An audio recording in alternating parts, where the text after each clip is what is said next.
نحمده ونصلي على رسوله الكريم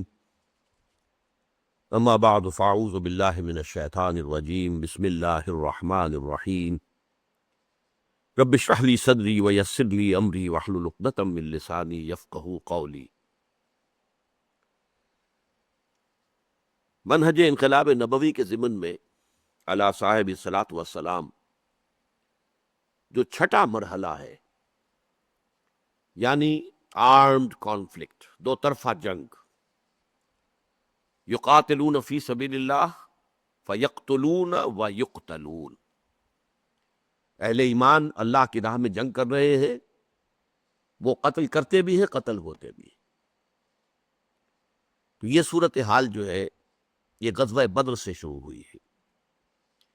اور تقریباً 6 سال کی مسلسل جنگ ہے، وار۔ ان دو الفاظ کے اندر فرق سمجھ لیجئے، ایک ہوتی ہے وار، ایک ہوتی ہے بیٹلز۔ تو بڑی جنگ ہے، جنگ عظیم اول، اس میں بیٹلز پتہ نہیں کتنی ہوئی ہیں، جنگ عظیم دوم بیٹلز پتہ نہیں کتنی ہوئی ہیں۔ تو غزوہ بدر، غزوہ احد، غزوہ احزاب، غزوہ بنی المستلق وغیرہ وغیرہ وغیرہ، یہ سب کیا ہے؟ بیٹلز ہیں۔ ان سب کو مجموعی طور پر ہم کہیں گے a 6 years long war، جس میں ایک تھوڑا سا وقفہ ہوا صلح حدیبیہ کے ذریعے سے، ورنہ یہ ایک مسلسل حالت جنگ ہے۔ سیرت محمدی علیہ صاحب الصلاۃ والسلام کا یہ حصہ جو ہے، یہ چونکہ بہت معلوم ہے، معروف ہے، مشہور ہے، سیرت کی کتابوں میں بھی تفصیل کے ساتھ غزوات کا ذکر آپ کو ملتا ہے۔ سیرت النبی کے بارے میں یہ ایک بنیادی بات آپ نوٹ کر لیجئے کہ حضور کی جو حیات طیبہ ہے، ابتدائی 40 برس وحی کے آغاز سے قبل، اس کے تو ہمارے پاس مصدقہ واقعات 20 بھی نہیں ہیں۔ کہانیاں میلاد کی کتابوں میں لکھی ہوئی وہ الگ بات ہے، مصدقہ، مسترد۔ ظاہر بات ہے کہ کس نے ریکارڈ کرنا تھا، کسے معلوم تھا کہ محمد کتنی عظیم شخصیت بن جائیں گی، تو کیسے ان کی سیرت کے یہ واقعات ضبط تحریر میں لائے جاتے۔ پھر یہ کہ وحی کے آغاز سے لے کر اور ہجرت تک کے واقعات جو ہیں 12-13 برس، وہ بھی بہت کم ہیں ہمارے پاس ہے، لیکن اس کے مقابلے میں یہ جو 10 برس ہے مدنی دور کے، اس کی بڑی تفاصیل، کتاب المغازی، بڑی بڑی کتابیں لکھی گئیں جنگوں پر۔ جنگ ایک بڑی اہم شے سمجھی جاتی تھی پرانے زمانے سے، لہذا اس کی تفاصیل کو ابتدا ہی سے ریکارڈ کرنے کا جو ہے وہ ایک عام دستور تھا، لہذا ان پر بڑا مفصل مواد ہے، اور آپ میں سے بھی اکثر کے ذہن میں وہ پورا نقشہ موجود ہے، لہذا اس میں مجھے کسی تفصیل میں جانے کی ضرورت نہیں ہے۔ البتہ وہ جو ایک پیسو سے ایکٹیو آ کر پھر ایکٹیو سے عام کانفلکٹ، چوتھے سے 5ویں سٹیج کیسے آئی وہ میں آپ کو بیان کر چکا، 5ویں سے 6ٹی، اس میں بھی ہمارے جو سیرت نگار ہیں 20ویں صدی کے عام، انہوں نے کچھ غلط بیانی سے کام لیا۔ وہ یہ نہیں چاہتے تھے کہ وہ یہ کہیں کہ حضور کی طرف سے اقدام ہوا ہے، جنگوں کا سلسلہ جو ہے اس کا آغاز حضور کی طرف سے ہوا، اس کو وہ چونکہ چھپانا چاہتے تھے، لہذا وہ اس چیز کی بھی نفی کرتے ہیں کہ حضور قافلے کا راستہ روکنے کے لیے یا دوسرے لوگوں کی اصطلاح میں قافلے کو لوٹنے کے لیے حضور مدینے سے نکلے۔ مولانا شبلی جو ہے اس کے بہت شدت سے انکار کرتے ہیں، حالانکہ حقیقت یہی ہے۔ چنانچہ جو ہمارے راسخ العقیدہ علماء ہیں، الراسخون فی العلم، تو مولانا محمد ادریس کاندھلوی رحمۃ اللہ علیہ نے سیرت مصطفیٰ میں بڑی تفصیل سے اس پر بحث کی، اور غزوہ بدر کے ضمن میں شیخ الہند مولانا محمود حسن نے بڑی مفصل بحث کی کہ بڑی احمقانہ سی بات ہے کہ اس کی نفی کی کوشش کی جائے۔ واقعہ یہ ہے کہ مدینے سے جب آپ نکلے ہیں تو کسی جنگ کا کسی کو خیال، کسی کے حاشیہ خیال میں بھی نہیں تھا۔ پیش نظر تھا اس قافلے کا راستہ روکنا کہ جو آ رہا تھا شام سے واپس ابو سفیان کی سرکردگی میں، جو جب جا رہا تھا تو حضور نے تعاقب کیا تھا لیکن وہ بچ کر نکل گیا تھا، اسی لیے کسی نے اہتمام نہیں کیا کہ وہ اسلحہ ساتھ لے۔ اندازہ تو کیجئے 313 افراد میں سے صرف 2 کے پاس تلواریں تھیں، اسلحہ بھی نہیں لیا، کیا کرنا؟ قافلے کو جا کر جو ہے روکنا ہے، قافلے کو لوٹنا ہے کہہ لیجیے۔ لہذا کو کثیر تعداد جو بھی گئی ہے وہ اسی خیال سے نکلی، اور اس میں کوئی بری بات نہیں ہے۔ باطل سے گویا کہ جنگ تو پہلے دن سے شروع ہو گئی تھی۔ جیسے ہی حضور نے کہا لا الہ الا اللہ، آگ کے اوپر تشدد شروع ہو گیا، بات ختم ہو گئی۔ تصادم تو ہے، صرف یہ ہے کہ پہلے وہ تصادم ذہنی اور فکری سطح پر تھا صرف، یا وقت یک طرفہ تشدد تھا، اس میں کہ مسلمانوں کو اجازت نہیں تھی جوابی کارروائی کرنے کی۔ اب یہ تصادم دو طرفہ ہے، اینٹ کا جواب پتھر سے دینے کا موقع آ گیا، مرحلہ آ گیا، اور اس انقلاب کی تکمیل کے لیے انگریزی میں ایک لفظ آتا ہے پش۔ ایک تو PUSH پش، کسی چیز کو دھکا دینا، ایک ہے PUTCH، یہ پش جو ہے یہ ہے کسی بھی مہم میں پھر آخری حلہ بولنا۔ تو یہ پش جو ہے انقلابی جد و جہد کا فائنل پش جو ہے وہ ہے یہ آرم کانفلکٹ، اور اس کا بھی آغاز اس ایکٹیو ریزسٹنس کے نتیجے میں جو حضور نے 1 سال تک جاری رکھا، اس کے نتیجے میں یہ 1000 کی فوج نکلی۔ حضور جب اپنے 313 ساتھیوں کو لے کر تقریباً درمیان میں تھے مدینے اور بدر کے، وہاں حضور کو وحی کے ذریعے سے اللہ نے اطلاع دے دی کہ مکے سے ایک لشکر بھی چل چکا ہے، بڑا طاقتور لشکر، اور ساتھ ہی اے محمد صلی اللہ علیہ وسلم ہمارا وعدہ ہے کہ ایک تو وہ جو اوپر سے قافلہ آ رہا ہے شمال سے، اور ایک جو جنوب سے آ رہا ہے لشکر، ان دو میں سے ایک پر ہم ضرور مسلمانوں کو فتح دے دیں گے۔ یہ وحی جب حضور پر آ گئی اور آپ کو اطلاع مل گئی کہ مکے سے تو قریش کا ایک فوج نکل آئی ہے، مسلح، کیل کانٹے سے لیس، پوری تیاریوں کے ساتھ، اب آپ نے ایک مجلس سے مشاورت منعقد کی اور آپ نے مسلمانوں کے سامنے یہ مسئلہ رکھ دیا کہ دیکھو ہم نکلے تھے اس کام کے لیے، لیکن اب صورت اللہ تعالیٰ کی طرف سے یہ پیش آ گئی ہے، وہ قافلہ بھی آ رہا ہے اور ادھر سے لشکر بھی آ رہا ہے، اور اللہ کا وعدہ ہے ان میں سے ایک پر لازماً اللہ ہمیں فتح عطا کر دے گا۔ تو بتاؤ کہ ہم کدھر چلیں، لشکر کی طرف چلیں یا قافلے کا پیچھا کریں؟ اس کو آپ جدید اصطلاح میں یہ کہہ سکتے ہیں کہ یہ اپنے ساتھیوں کے مورال کو ریڈ کرنے کی حضور کی طرف سے ایک کوشش تھی، پتہ چلے ساتھیوں کی کا مورال کیا ہے، کیا عالم ہے، ان کا حوصلہ کیا ہے، ان کے جذبات کیا ہیں، ان کی امنگیں کیا ہیں۔ آیا وہ ڈر جاتے ہیں یہ سن کر کے لشکر آ رہا ہے، قریش کا لشکر؟ قریش کا تو یوں سمجھیے کہ اس کا لفظ ہی ایک دہشت پیدا کرنے والا تھا عرب کے اندر۔ قریش، ان کا لشکر، اور تیاری کے ساتھ پوری طریقے سے کیل کانٹے سے لیس، یا یہ ہے کہ ان کے اندر اس کیفیت سے اور استقامت پیدا ہوتی ہے کہ ٹھیک ہے اب وقت آیا، اب وقت شہادت آیا ہے، اب وقت آیا ہے کہ ہم اپنا جو مقصود و مطلوب ہے، شہادت ہے مطلوب و مقصود مومن، نہ مال غنیمت نہ کشور کشائی۔ تو حضور نے جب یہ مشورے کے لیے بات رکھی، یہ بات بڑی اہم ہے، بڑی پیارا واقعہ ہے یہ سیرت کا۔ مہاجرین میں سے کئی افراد نے کھڑے ہو کر تقریریں کی بڑی جوشیلی، حضور جو حکم آپ کا ہو آپ بسم اللہ کرائیے، ہم تیار ہیں، ہر شے کے لیے تیار ہیں، فیصلہ آپ کو کرنا۔ حضرت ابو بکر نے تقریر کی رضی اللہ تعالی عنہ،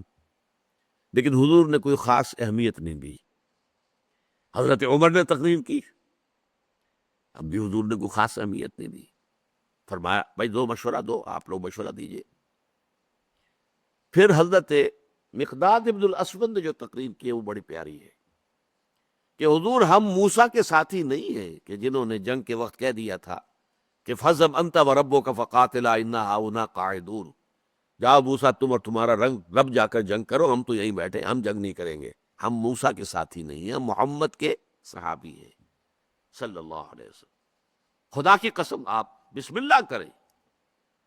جو بھی قدم آپ اٹھائیں گے انشاءاللہ اللہ تعالی ہمارے ذریعے سے آپ کو آنکھوں کی ٹھنڈک عطا کرے۔ حضور ان کی بات کو بھی کوئی خاص اہمیت نہیں دے رہے، پھر فرما رہے اشیرونی، مجھے مشورہ دو بھائی۔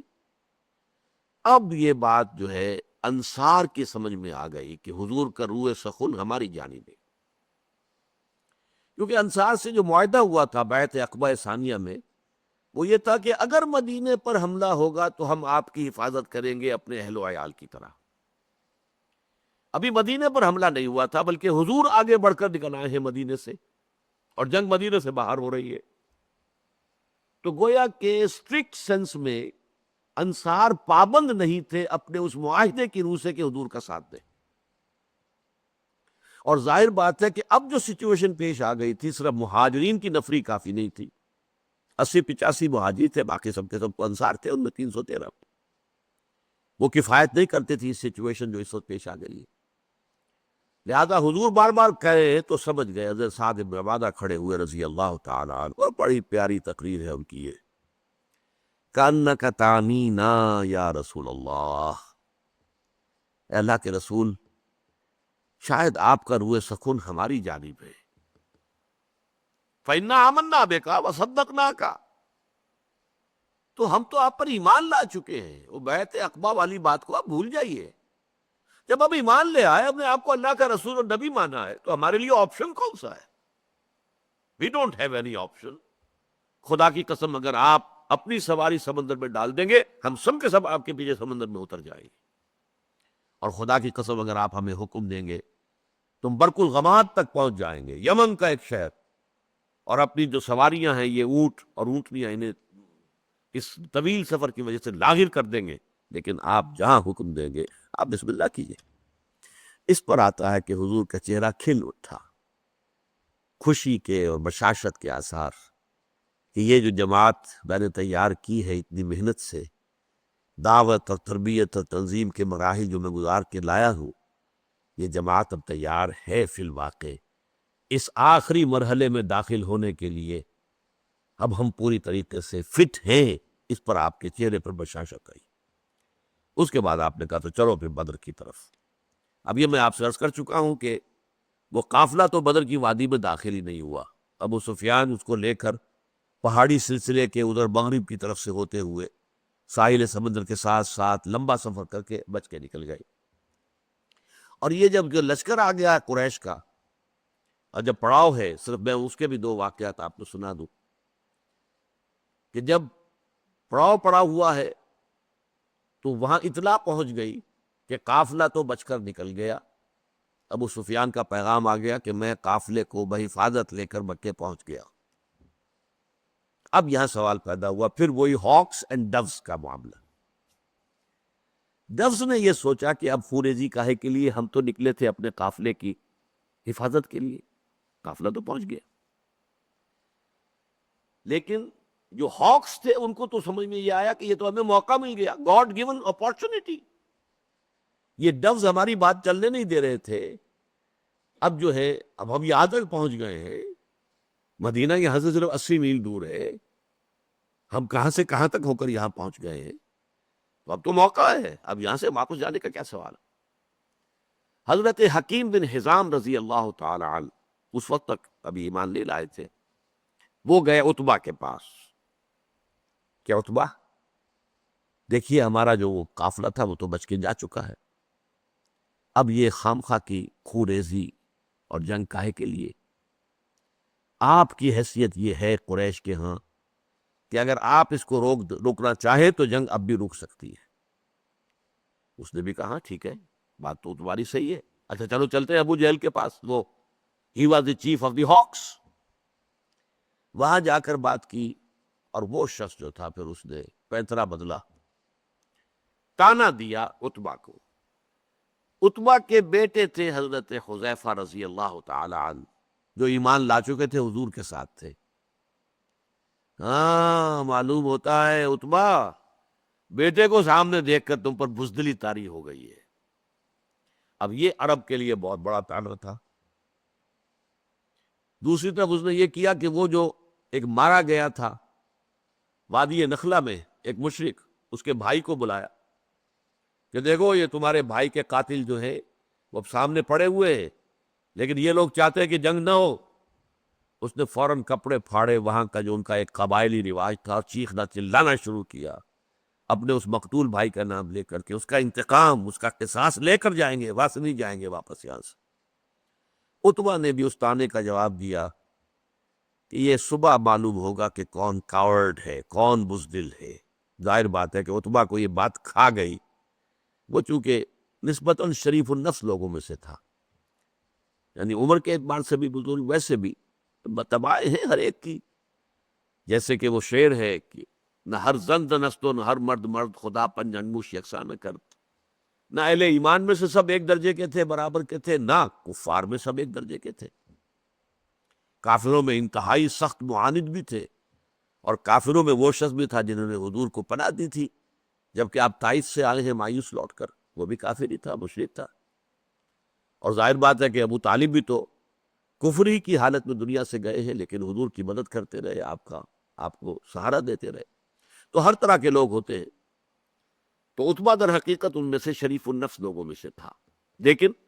شریف آدمی کو پھر یہ تانا بھی کھا جاتا ہے بری طرح۔ تو اس نے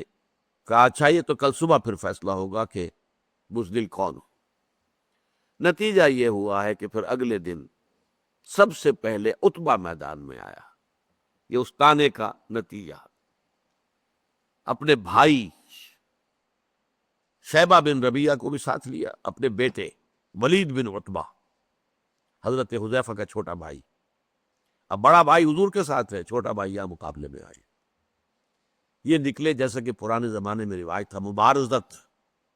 چیلنج کیا، آئے کوئی ہمارے مقابلے میں۔ ادھر سے 3 انصاری صحابی نکلے، انہوں نے پوچھا کون ہے آپ لوگ،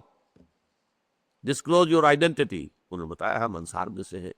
کہ نہیں نہیں، تم سے ہم جنگ کرنے آئے ہی نہیں ہیں، ہماری شان سے فروتر ہے کہ ہم یہ کاشتکاروں سے جنگ کریں۔ تانا دیا کہ مدینے کے لوگ تو کاشتکار لوگ ہیں، ہمارے مد مقابل بھیجو محمد صلی اللہ علیہ وسلم جو ہمارے قبل کے ہو۔ حضور نے ان تینوں کو اشارہ کیا واپس آ جاؤ۔ اب حضرت حذیفہ نکلنے لگے باپ کے مقابلے کے، حضور نے روک دیا۔ حضور کی شفقت و رحمت نے اسے گوارا نہ کیا کہ باپ بیٹے کے مقابلے میں آئے اور بیٹا باپ کے مقابلے میں آئے۔ لیکن پھر بہرحال 3 نکلے، حضرت حمزہ عتبہ کے مد مقابل، حضرت علی اور حضرت حارثہ بن عبد المطلب۔ اب یہ بن مطلب، عبد المطلب نہیں، یہ 3 قرشی نکلے۔ ہاں انہوں نے جب بتایا کہ ہاں ٹھیک ہے اب ہمارے مقابلہ جو ہے برابر کی چوٹ کا ہے۔ بہرحال نتیجہ کیا نکلا کہ تینوں کو واصل جہنم کیا، اگرچہ حضرت حارثہ جو تھے وہ بھی زخمی ہو گئے، تلوار کا وار ان کی ٹانگ پر پڑا، ٹانگ کٹ گئی تو گر گئے، لیکن پھر جس سے مقابلہ ہو رہا تھا حضرت علی نے اس کو بھی واصل جہنم کیا۔ یہ جو ہیں جو زخمی ہو گئے تھے، یہ واپس جاتے ہوئے جبکہ بدر سے جا رہے تھے، حضور فتح بند ہو کر مدینے کی طرف، تو درمیان میں ان کا انتقال ہو گیا۔ تو ان کے سمیت 14 صحابہ جو ہیں شہید ہوئے، جبکہ 70 قرشی کھیت رہے، واصل جہنم ہوئے۔ اور ان 14 میں سے کوئی بھی نمایاں شخص نہیں تھا بہت بڑا، اور وہ سارے کے سارے چوٹی کے لوگ تھے، تمام سرداران قریش، اور 70 کو قیدی بنا لیا۔ تو یہ گویا کہ اللہ تعالیٰ نے پھر اس کو سورہ انفال میں یوم الفرقان قرار دیا، یعنی ابو جہل کی بات کو الٹ کر کہ جو اس نے کہا تھا یہ یوم الفرقان ہوگا، واقعی یہ یوم الفرقان ثابت ہو گیا۔ اللہ کی مدد آئی، فرشتے بھی آئے، اس کی تفاصیر میں نہیں جا رہا، وہ آپ کتابوں میں پڑھ لیں گے۔ میں صرف اس کو واضح کرنا چاہتا تھا کہ غزوہ بدر کے بارے میں یہ خیال کہ یہ صرف ڈیفنس کے لیے تھا، یہ بات جو ہے ذہنوں سے نکال دیجئے۔ اس پروسیس آف ریولوشن کے حوالے سے یہ اصل میں ایکٹیو ریزسٹنس کا منطقی نتیجہ، آرم کانفلکٹ، اور اس ایکٹیو ریزسٹنس کو انیشیٹ کیا ہے محمد الرسول اللہ صلی اللہ علیہ وسلم نے۔ ابتدا آپ کی طرف سے ہوئی ہے، آپ نے چھاپا مار دستے بھیجنے شروع کیے، آپ نے ان کا اکنامک بلاکیٹ کیا، آپ نے ان کی پولیٹیکل آئسولیشن کی شکل اختیار کی، جس کے نتیجے میں میں اس کو تعبیر کیا کرتا ہوں کہ سانپ بل میں سے نکل آیا۔ سانپ کو مارنا ہو تو کیا کریں گے؟ تو بل میں گھسا ہوا، تو آپ کو معلوم ہے نا، کوئی بین وین بجاتے ہیں کچھ تاکہ وہ کوئی باہر نکل آئے۔ اب پتہ نہیں وہ بین سے کچھ واقعی کو اثر ہوتا ہے یا نہیں ہوتا، لیکن جو عام میں تو آپ کو سمجھانے کے لیے کہہ رہا ہوں۔ یہ قریش بیٹھے ہوئے تھے مکے میں، اور مکہ حرم ہے، وہاں خون ریزی، اگر اللہ کا عذاب آتا کسی اس طرح کا جیسے کہ اس سے پہلی قوموں میں آ چکا تھا تو مکے پر آتا، معاذ اللہ ثم معاذ اللہ ثم معاذ اللہ، خوریزی ان کی وہاں ہوتی نہیں۔ اس سانپ کو تو نکالنا تھا، اس سانپ کو نکالنے کے لیے محمد الرسول اللہ صلی اللہ علیہ وسلم نے جو اقدام کیا، جو ایکٹیو ریزسٹنس کا جو پروسیس شروع کیا، اس کے نتیجے میں وہ 1000 کا لشکر نکل کر جو آیا ہے، وہ گویا کہ سانپ جو ہے وہ اپنے بل سے باہر آ گیا اور میدان بدر میں اس کا سر کچلا گیا۔ بہرحال غزوہ بدر سے جو final and six stage of the revolutionary process of Muhammad صلی اللہ علیہ وسلم میں وہ شروع ہو گیا۔ اگلے ہی سال غزوہ احد ہوا۔ وہاں مسلمانوں کے ایک انڈسپلن کی وجہ سے جو فتح حاصل ہو گئی تھی فوراً وہ شکست میں بدل گئی۔ حضور نے ایک درے کے اوپر 50 تیر انداز مقرر کر دیے تھے کہ یہاں سے کسی صورت تم نے نہیں ہلنا، ورنہ اندیشہ ہے کہ یہاں سے، کیونکہ جو رسالہ آیا تھا اور خالد ابن ولید مشرکین کے رسالے کے جو ہے رسالدار تھے، اندیشہ تھا کہ وہ کہیں حملہ پیچھے سے کر دے تو چکی کے دو پارٹوں کے درمیان مسلمانوں کی فوج آ جائے گی، اور جو اندیشہ تھا وہی پورا ہوا۔ اس کی وجہ کیا ہوئی کہ جب اللہ نے مسلمانوں کو فتح دے دی، وَلَقَدْ صَدَقَكُمُ اللَّهُ وَعْدَهُ إِذْ تَحُسُّونَهُمْ بِإِذْنِهِ، اللہ نے تو اے مسلمانوں تم سے اپنا وعدہ پورا کر دیا تھا جبکہ تم انہیں اللہ کے حکم سے گاجر مونے کی طرح کاٹ رہے تھے۔ حَتَّى إِذَا فَشِلْتُمْ وَتَنَازَعْتُمْ فِي الْأَمْرِ وَعَصَيْتُمْ مِن بَعْدِ مَا أَرَاكُمْ مَا تُحِبُّونَ، لیکن جب تم نے انڈسپلن کی شکل اختیار کی، ڈسپلن کمزور کر دیا، ڈھیلا کر دیا، اختلاف رائے کیا، تمہارا لوکل کمانڈر تمہیں روکتا رہا کہ یاد کرو حضور نے فرمایا تھا کہ یہاں سے نہیں ہلنا ہے، پھر بھی وہاں سے 35 یا 40 آدمی جو ہیں وہ چھوڑ کر چلے گئے، اور ہوا وہی جس کا اندیشہ تھا، جس کے لیے حضور نے یہاں پر یہ تیر انداز جو ہیں ان کو مامور کیا تھا۔ خالد ابن ولید کی وقابی نگاہ نے دیکھ لیا وہ درہ خالی ہے، حالانکہ شکست ہو چکی تھی، قریش کو بھاگ رہے تھے، وہ اپنے رسالے کو لے کر کوہ احد کا چکر کاٹ کر آئے ہیں اور پیچھے سے حملہ کیا ہے اور فتح شکست میں بدل گئی۔ معلوم ہوا کہ ایک کمزوری، کیوں کہ جو لوگ ابھی ہجرت کے بعد جو لوگ ایمان لائے ہیں، ابھی ان کی تربیت اس درجے کی نہیں ہو سکی تھی جس درجے کی تربیت کے مہاجرین کی ہوئی ہے مکے میں۔ انہوں نے جو سختیاں جھیلی، انہوں نے جو مشکلات برداشت کی، انہوں نے اس میں جو صبر و استقامت کے ثبوت دیے۔ تو آگ میں جل اور خاک میں مل، جب خشت بنے تب کام چلے، ان خام دلوں کے عنصر پر بنیاد نہ رکھ، تعمیر نہ کر۔ تو یہ جو لوگ ایمان لائے خاص طور پر فتح بدر کے بعد، وہ تو انہوں نے سمجھا کہ لوگ اب تو بہت عمدہ کام ہو گیا، اللہ کی مدد تو ہر حال میں آنی ہی آنی ہے نا، تو اب تو وارے نیارے ہیں، محمد کے ساتھ ہو جاؤ، ایمان لے آؤ، اب جو بھی فتح ہوں گی ان کی تمہیں جو ہے مال غنیمت ملے گا۔ یہ وہ لوگ ہیں کہ جن کی کچائی اور جن کا جو کچا پن تھا کہ ایمان کی پختگی ان کے اندر نہیں تھی،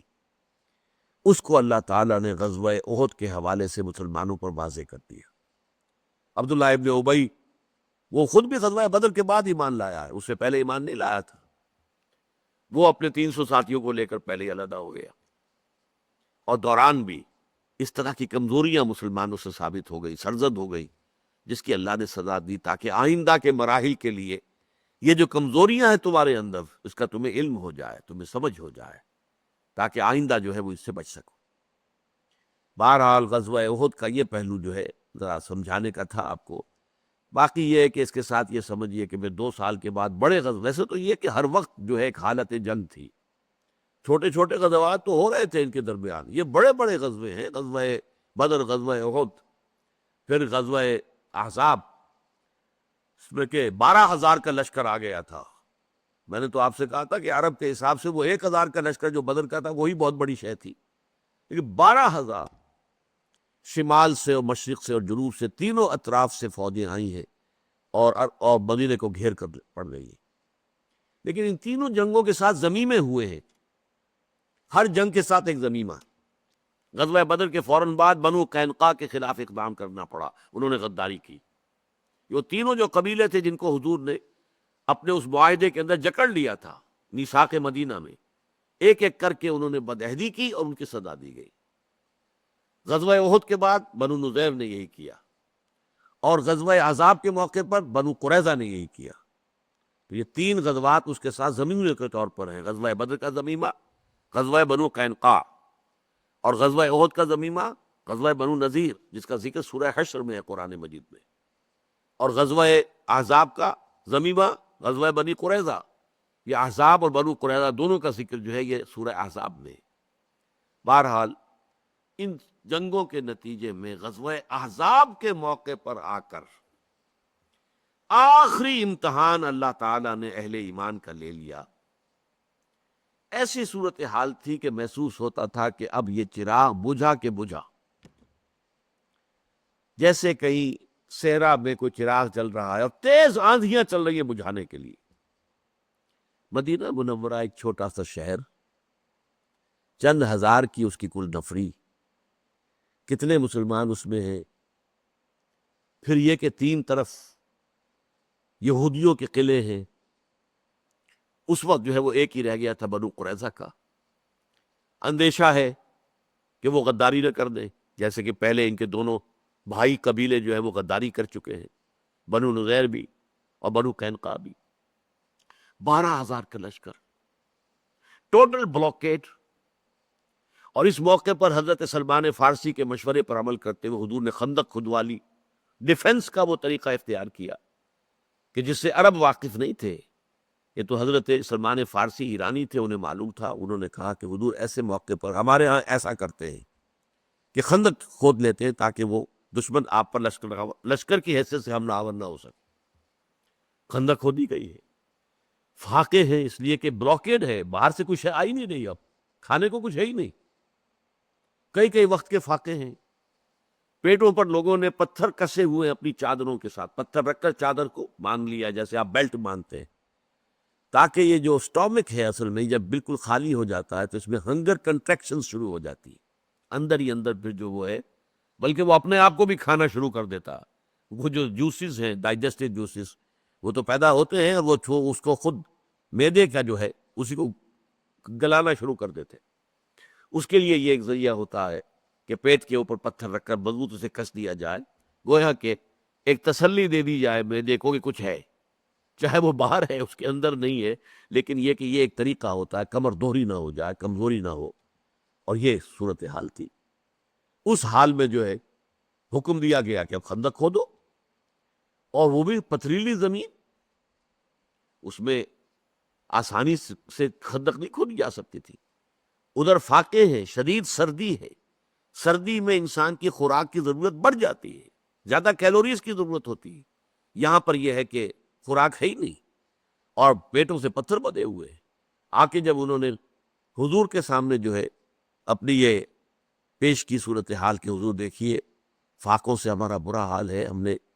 اپنے کمروں سے اپنے پیٹوں سے پتھر باندھے۔ حضور نے اپنا کرتا اٹھا کے دکھایا، وہاں 2 پتھر بندے ہوئے، لیکن اسی حال میں خندق کھودی گئی۔ اور ایک شعر پڑھ رہے ہیں آواز میں آواز ملا کر، جب کوئی مشقت طلب کام کرنا ہو کسی گروپ کو تو اس طرح سے آواز میں آواز ملا کر اگر وہ کچھ پڑھتے رہے تو ایک تو یہ ہے کہ وہ بہت عمدہ ہو جاتی ہے کہ اگر کوئی چوٹ لگ رہی ہے تو ایک ہی وقت میں چوٹ لگے، یا جیسے کوئی رسہ کشی ہے تو ایک ہی وقت میں زور لگے پورا جھٹکا۔ تو وہ شعر کیا پڑھ رہے ہیں؟ نحن الذین بایعوا محمدا علی الجہاد ما بقینا ابدا، ہم وہ لوگ ہیں جنہوں نے بیعت کی تھی محمد سے، جہاد کی صلی اللہ علیہ وسلم، اب ہم اس بیعت کو پورا کریں گے جب تک جان میں جان ہے، ما بقینا ابدا۔ اور یہ حالات تھے جس کے نتیجے میں جو منافقین تھے ان کا خب سے باطن ان کی زبانوں پر آ گیا۔ ما وعدنا اللہ ورسولہ الا غرورا، اللہ اور اس کے رسول نے تو ہمیں سبز باغ دکھائے، دھوکہ دے کے مروا دیا۔ ہم سے کہا تھا قیصر و کسریٰ کے خزانے تمہیں ملیں گے، یہاں حال یہ ہو گیا ہے ہمارے پاس کھانے کو کچھ نہیں، ہم قضائے حاجت کے لیے باہر نہیں جا سکتے۔ منافق بالکل کھل کر سامنے آ گئے، لیکن اہل ایمان کی اکثریت کا حال کیا تھا؟ انہوں نے کہا ھذا ما وعدنا اللہ ورسولہ وصدق اللہ ورسولہ۔ ان کے سامنے سورہ بقرہ کی آیت تھی وَلَنَبْلُوَنَّكُمْ بِشَيْءٍ مِّنَ الْخَوْفِ وَالْجُوعِ وَنَقْصٍ مِّنَ الْأَمْوَالِ وَالْأَنفُسِ وَالثَّمَرَاتِ، ہم لازماً تمہیں آزمائیں گے بھوک سے نقصانات سے، جان و مالی نقصان سے، ان کے سامنے وہ آیت تھی، ھذا ما وعد اللہ ورسولہ، یہی تو ہے جس کا وعدہ کیا تھا اللہ نے اور اس کے رسول نے، صدق اللہ ورسولہ، وہ سچے تھے۔ بہرحال اللہ نے یہ دودھ کا دودھ پانی کا پانی علیحدہ کر کے اور پھر اپنے ہی خاص تدبیر سے ان لشکروں کو واپس کر دیا، زبردست آندھی بھیج دی، اس نے ان کے خیمے جو ہیں وہ اکھاڑ دیے، ان کے جو دیگیں چڑھی ہوئی تھی اور چولہوں کے اوپر ان دیگوں سے آگ لگ گئی، ہانیاں اور دیگیں الٹ گئیں، وہ تنگ آ کے بھاگ کے چلے گئے، مقابلے کی، کھلے مقابلے کی نوبت ہی نہیں آئی۔ لیکن اس کو حضور نے قرار دیا ٹرننگ پوائنٹ۔ یہ ہے پوائنٹ جو میں آپ کو بتانا چاہتا ہوں کہ یہ سن 2 سے سن 5 تک کا یہ تقریباً 4 سال کا عرصہ سمجھ لیجیے، میں نے کہا تو 6 years لانگ وار، اس میں سے یہ 4 سال اب نکال لیں۔ اس 4 سال کے بعد گویا کہ اللہ تعالیٰ خوش ہو گیا اہل ایمان سے کہ انہوں نے اپنے صادق الایمان ہونے کا ثبوت دے دیا، لہذا اب اللہ تعالیٰ کی طرف سے نوید جو ہے وہ سورہ صف کی شکل میں آ گئی، وَأُخْرَىٰ تُحِبُّونَهَا نَصْرٌ مِّنَ اللَّهِ وَفَتْحٌ قَرِیب، اللہ تعالیٰ تمہیں خوشخبری سنا رہا ہے، وَبَشِّرِ الْمُؤْمِنِينَ، اور اے نبی آپ اہل ایمان کو بشارت دے دیجئے، خوشخبری دے دیجئے کہ ان کی شدید جو جد و جہد کا جو مرحلہ تھا وہ اب ختم ہوا چاہتا ہے، اللہ کی مدد اب آیا چاہتی ہے اور فتح جو ہے تمہارے قدم چومنے والی ہے۔ چنانچہ حضور نے اسی وقت فرما دیا تھا غزوہ احزاب کے اختتام پر کہ لن تغزوکم قریش بعد عامکم ھذا، مسلمانوں اب قریش آئندہ اس سال کے بعد تم پر حملہ آور ہو کر نہیں آئیں گے، ان کی قوت اب ختم ہو چکی ہے، وہ جو کر سکتے تھے کر چکے، وَلَٰكِنَّكُمْ تَغْزُونَهُمْ، لیکن اب تمہاری طرف سے اقدام ہوگا۔ چنانچہ وہ اقدام کی شکل کیا ہوئی؟ حضور نے اگلے سال سن 6 میں خواب دیکھا کہ ہم عمرہ کر رہے ہیں، اعلان کر دیا عمرہ کرنا ہے، عمرے کے لیے چلنا ہے، احرام باندھ لیے، 1400 یا 1800 صحابہ ساتھ ہو گئے، وہاں جو ہے کھلبلی مچ گئی مکے میں، یہ کیا ہو رہا ہے؟ یہ تو گویا کہ واک اوور مل جائے گا محمد کو، اگر محمد کو ہم نے اندر آنے دیا ہم تو ختم ہوئے، پھر ہماری کیا حیثیت رہ جائے گی؟ شدید اشتعال ان کے اندر ہے، ہرگز نہیں، مر جائیں گے لیکن محمد کو داخل نہیں ہونے دیں گے۔ یہ بڑی ایک پھر طویل بات ہے، وہ تو صلح حدیبیہ جس کے نتیجے میں ہوئی ہے، کچھ نیگوسیشنز ہوئی، وہ درمیان میں لوگ پڑے، سفارت کاری ہوئی، کچھ ادھر سے سمجھایا ادھر سے سمجھایا، اور یہ کہ کچھ لوگوں نے، قریش کے کچھ لوگوں نے آ کر ڈٹرمنیشن دیکھ لی، جبکہ حضور نے پھر بیعت لے لی صحابہ سے جو ساتھ تھے، بیعت علی الموت، ہم سب یہاں جانے دے دیں گے، یہاں سے کوئی پیچھے نہیں ہٹے گا۔ تو اس کی خبر پہنچ، وہ لرز گئے، یہ بیعت علی الموت، کسے بیعت رضوان بھی کہتے، جس پر اللہ تعالیٰ کی رضا کا سورہ فتح میں ذکر آیا ہے، لقد رضی اللہ عن المؤمنین اذ یبایعونک تحت الشجرہ، اے نبی اللہ اہل ایمان سے راضی ہو گیا جب وہ آپ سے اس درخت کے نیچے بیعت کر رہے تھے، اور یہ بیعت علی الموت یا بیعت علی اللہ نفر، موت کی بیعت یا نہ بھاگنے کی بیعت تھی۔ بہرحال یہ بیعت تو ہوئی، پھر انہیں جھک کر آخر جو ہے بات ماننی پڑی، لیکن انہوں نے بات مان کر بھی اپنا پہلو اوپر رکھا، اور اس کو حضور نے برداشت کر لیا، قبول کر لیا، گوارا کر لیا، گمان غالب یہ ہے کہ اللہ تعالیٰ کی وحی کے تحت، ورنہ صحابہ تیار نہیں تھے، اس لیے کہ جو صلح ہوئی ہے اس کی ٹرمز بہت ان ایکول تھی، برابری کی بات نہیں تھی اس میں، بلکہ حضور نے گویا کہ دب کر صلح کی، اور صحابہ کا خون کھول رہا تھا۔ اس کی تفاصیل تو آپ سیرت کی کتابوں میں پڑھیں گے تو معلوم ہو جائے گا، ظاہر بات ہے یہاں اس کا موقع نہیں ہے۔ اس میں چونکہ ایک شرط یہ تھی کہ اگر کوئی مسلمان مکے سے بھاگ کر آئے گا مدینے تو اس کو واپس کرنے کے آپ پابند ہوں گے، اگر کوئی مدینے سے بھاگ کر واپس آئے گا مکے مرتد ہو کر یا کسی اور ذریعے سے تو ہم اس کو واپس کرنے کے پابند نہیں ہوں گے، ان ایکول ٹرمز۔ اور دوسرے انہوں نے پخ لگا دی کہ اس سال تو ہم کسی صورت تمہیں عمرہ نہیں کرنے دیں گے، ہاں اگلے سال آئیں، 3 دن کے لیے ہم مکہ خالی کر دیں گے،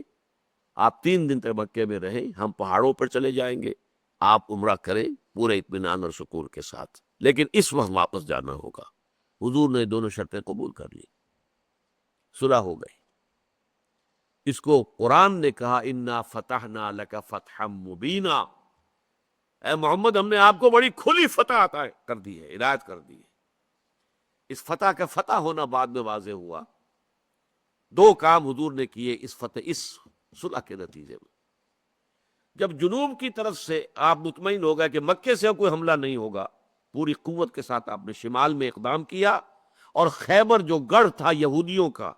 یہ سارے یہودی جو مدینے سے بھی نکلے تھے وہیں پر جا کر آباد ہو گئے تھے، اور بہت بڑی طاقت تھی، آپ نے خیبر پر حملہ کیا، اس کو فتح کر دیا، کیونکہ اب قریش ان کی مدد کو نہیں آ سکتے تھے۔ غزوہ احزاب میں یہ سب آئے تھے، ادھر سے یہودی آئے تھے، ادھر سے قریش آئے تھے، اور مشرق سے بنو غطفان کے قبائل آئے تھے۔ تو جب قریش کی طرف سے حضور فارغ ہو گئے تو آپ نے پوری طاقت کے ساتھ حملہ کیا، خیبر فتح کر لیا، اور بے پناہ مال غنیمت ہاتھ آیا، اور مسلمانوں کے دل اندر دور ہو گئے، جس کو کہنا چاہیے کہ ان کے پاس جو بھی مفلسی تھی، محتاجی تھی، وہ ختم ہو گئی، اس لیے کہ بہت مال غنیمت جو ہے اس فتح خیبر کے نتیجے میں حاصل ہوا۔ دوسرا کام آپ نے کیا کیا؟ اب جو یہ جنگ بندی ہو گئی، سیز فائر ہو گیا، تو اب آپ نے پورے عرب میں اپنی دعوتی سرگرمی جو ہے اس کو انتہائی تیزی کے ساتھ پھیلا دیا، بڑی تیزی کے ساتھ کنورشن ہوئی، اس لیے کہ تمام قبائل نے یہ دیکھ لیا کہ قریش صلح کرنے پر مجبور ہو گئے محمد سے صلی اللہ علیہ وسلم۔ یہ صلح کرنے کے معنی کیا ہوتے ہیں؟ They have recognized that Muhammad is a power to reckon with۔ اب انہوں نے گویا کہ تسلیم کر لیا ہے کہ محمد ایک طاقت ہے جن کو تسلیم کیے بغیر چارہ نہیں ہے۔ صلح تو اسی سے ہوتی ہے جسے آپ تسلیم کرتے ہیں۔ جیسے آج کل آپ کے بھی علم میں ہوگا کہ چند سال پہلے تک کوئی عرب ملک جو ہے اسرائیل کے کسی نمائندے کے ساتھ بات کرنے کو تیار نہیں تھا۔ صلح کرنے تو بہت دور کی بات ہے، ایک کمرے میں بیک وقت ہونے کو تیار نہیں، میز پر بیٹھنا تو دور کی بات ہے۔ ایک دروازے سے اگر اسرائیل کا نمائندہ داخل ہوا، دوسرے سے جو ہے وہ عرب نمائندہ نکل جاتا تھا، وہ ریکگنائز کرنے کو تیار نہیں تھے۔ لیکن خلیج کی جنگ کے بعد پھر انہیں نیگوشیٹ بھی کرنا پڑا، تسلیم بھی کرنا پڑا۔ پہلے صرف ایک ملک نے کیا تھا، مصر نے، اور بعد میں آپ کو معلوم ہے کہ اور عرب ممالک بھی سب کے سب لائن حاضر ہو گئے تھے میڈرڈ میں، مجبوری۔ یہ گویا کہ ان کو تسلیم کرنے کے مترادف تھا، اور یہ بہت بڑی فتح ہے اسرائیل کی۔ اسی طرح حضور کی بہت بڑی فتح تھی کہ قریش نے آپ کے ساتھ معاہدہ کیا، آپ کو تسلیم کر دیا کہ آپ ایک بہت بڑی طاقت ہے۔ اس کا جو اثر ہوا تمام عرب پر، اب بہت سے لوگ جو ہے اسلام میں داخل ہو گئے، دعوت و تبلیغ کا دائرہ وسیع ہو گیا۔ اور نمبر 3 نوٹ کیجئے، اسی مرحلے پر آپ نے اپنی انقلاب کے بین الاقوامی مرحلے کا آغاز کر دیا۔ یہ نقطہ بہت اہم ہے، بہت اہم ہے، بہت اہم۔ انقلابی جدوجہد کا خاصہ یہ ہوتا ہے کہ وہ ابتداً کسی ایک جگہ پر کنسنٹریٹ کرتی ہے، پھیلاتی نہیں اپنے آپ کو، ایک جگہ پر کنسنٹریٹ کرتی، ساری طاقت وہیں پر لگے تاکہ وہاں انقلاب آ جائے۔ جب انقلاب وہاں آ جائے گا، اب وہ انقلاب پھیلے گا۔ اور جو ایک تبلیغی قسم کے کام ہوتے ہیں، جیسے کہ عیسائی مشنریز کا کام ہے، یا ہمارے ہاں بھی ایک تبلیغی جماعت ہے، وہ پھیلاتے ہیں، وہ بات کو پھیلا رہے ہیں، پوری دنیا میں گھوم رہے ہیں، پوری دنیا کے اندر چلے لگا رہے ہیں، لوگ جو جا رہے ہیں سفر کر رہے ہیں۔ لیکن کسی ایک جگہ پر بھی وہ ایک انقلاب لانا، نظام قائم کر دینا، وہ ان کے پیش نظر ہے ہی نہیں۔ تو یہ بنیادی فرق سمجھ لیجئے، ریولوشنری اور مشنری، یہ دو جو کام ہیں، revolutionary struggle and missionary work, ان میں زمین و آسمان کا فرق ہے۔ مشنری ورک میں مذہب کی تبلیغ ہوتی ہے، صرف عقائد، عبادات، ان کی تبلیغ ہوتی ہے، اور ریولوشنری میں نظام قائم کرنا مقصود ہوتا ہے۔ مذہبی یا مشنری وہ زمین پر پھیلنے والی بیل کی مانند ہے، جیسے خربوزے کی بیل ہے، زمین پر ہی پھیلتی چلی جائے گی۔ متیرا ہے، کوئی اور شے ہے، بیل جو ہوگی وہ کھڑی نہیں ہوتی درخت کی شکل میں، وہ پھیل جائے گی، ہو سکتا ہے بیگوں میں پھیل جائے بیل، لیکن اٹھے گی نہیں، وہ درخت کی شکل اختیار نہیں کرے گی۔ جبکہ ریولوشنری پروسیس وہ ایک جگہ پر، جیسے درخت آم کے چاہے 2 ہی پتیاں نکلی ہیں گٹھی میں سے، اوپر کو رخ ہوگا ان کا، اوپر بڑھے گا، ایک تنا بنے گا، اوپر جائے گا، اوپر جا کر پھیلے گا، پھر درخت سایہ کرے گا یا پھل دے گا، پھیلے گا اوپر جا کر۔ انقلاب ایک جگہ پر جو ہے کنسنٹریٹ کر کے وہاں تبدیلی لاتا، پھر اس کا ایک نظام جو ہے وہ پھر اس کی ایکسٹینشن ہوتی ہے دائیں بائیں شمال جنوب۔ تو یہ فرق ذہن میں رکھیے، حضور نے آغاز سے اپنی دعوت کو بین الاقوامی نہیں بنایا، حالانکہ نوٹ کر لیجئے جب حضور پر وحی کا آغاز ہوا ہے اس وقت آپ غنی تھے، حضرت خدیجہ کی دولت، بہت بڑی دولت آپ کے پاس موجود تھی، آپ جو ہے مشنری جو ہیں اپنے بھیج سکتے تھے، ایمسریز جن کو کہا جاتا ہے، آپ اپنے سفیر بھیجتے، خطوط لکھ کر بھیج دیتے، ہرقل کو بھیج دیتے، کسرا کو بھیج دیتے، نجاشی کو بھیج دیتے، بقوقس کو بھیج دیتے، کر سکتے تھے، میں اللہ کا رسول ہوں مجھ پر ایمان لاؤ، نہیں کیا، عطن نہیں کیا۔ بلکہ جو حضرات گئے ہیں ایبیسینیا میں، حبشہ میں، ہجرت حبشہ جو ہوئی تھی، انہوں نے بھی وہاں جا کر تبلیغ کا کام نہیں کیا، بس وہاں جا کر پناہ لی ہے، آرام سے وہاں رہے ہیں، تبلیغ کا کام نہیں کیا۔ یہ نوٹ کر لیجئے،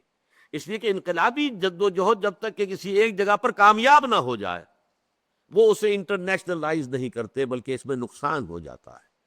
اگر آغاز ہی سے پتہ چل گیا ہوتا قیصر روم کو کہ یہ کیا دعوت ہے جو مکے کے اندر جو ہے یہ خطبت جو ہو رہی ہے یہ کیا ہے اور اس کے کانسیکوینسز کیا ہو سکتے ہیں، تو ظاہر بات ہے وہ بھی کوئی نہ کوئی روک لگاتا، کوئی رکاوٹ ڈالتا۔ اگر کسریٰ کو پتہ چل جاتا کہ میری جڑیں کھو دی جا رہی ہیں اور یہ عرب کے صحرا کے اندر سے کوئی ایسا طوفان اٹھنے والا ہے کہ جس میں میری پوری سلطنت جو ہے وہ تنکے کی طرح بہہ جائے گی، تو وہ کوئی نہ کوئی رکاوٹیں ڈالتا، انہیں تو پتہ ہی نہیں چلا۔ ہاں جب عرب میں یہ پوزیشن ہو گئی کہ قریش نے گویا کہ تسلیم کر لیا that Muhammad is a power to reckon with، اب وہ پوزیشن تھی، اب آپ نے نامہ ہائے مبارک بھیجے قیصر کے نام، دہیا کلبی رضی اللہ تعالی عنہ خط لے کر گئے کسریٰ ایمپرر، ایرانین ایمپرر کے پاس، مقوقس شاہ مصر کے پاس، نیگوس، اس لیے کہ وہ نجاشی فوت ہو چکے تھے جو ایمان لے آئے تھے، اب جو اور تھا وہ مسلم نہیں تھا، مومن نہیں تھا، اور جو آس پاس کے بحرین وغیرہ ان سب کے چاروں طرف جو جزیرہ نما عرب کے چاروں طرف جو چھوٹے بڑے بادشاہ تھے، جو چھوٹے بڑے نظام تھے، مصر میں بادشاہت نہیں تھی، پیٹریارک تھا، ایک نیم مذہبی حکومت تھی، مقوقس جو ہے وہ گویا کہ وہاں کا حکمران تھا۔ بہرحال ان سب کو آپ نے خطوط بھیجے، کب؟ سن 7 ہجری میں، صلح حدیبیہ کے بعد، گویا کہ اندرون ملک انقلاب کی تکمیل بس آخری مرحلے میں داخل ہو چکی ہے، اس لیے کہ سن 8 میں اب آپ نے پوری اپنی قوت کے ساتھ 10,000 صحابہ، ذرا اندازہ کیجئے 2 سال پہلے آپ عمرے کے لیے گئے تو 1400 یا 1800 تھے، اب اس عرصے میں صلح کی وجہ سے جو موقع ملا ہے اور جو دعوت پھیلی ہے، جو تبلیغ ہوئی ہے، اس کے نتیجے میں اب 10,000 صحابہ کی فوج جو ہے وہ حضور کے ساتھ ہے، اور مکہ جو ہے فتح ہو گیا بغیر لڑائی بڑائی کے۔ اس موقع پر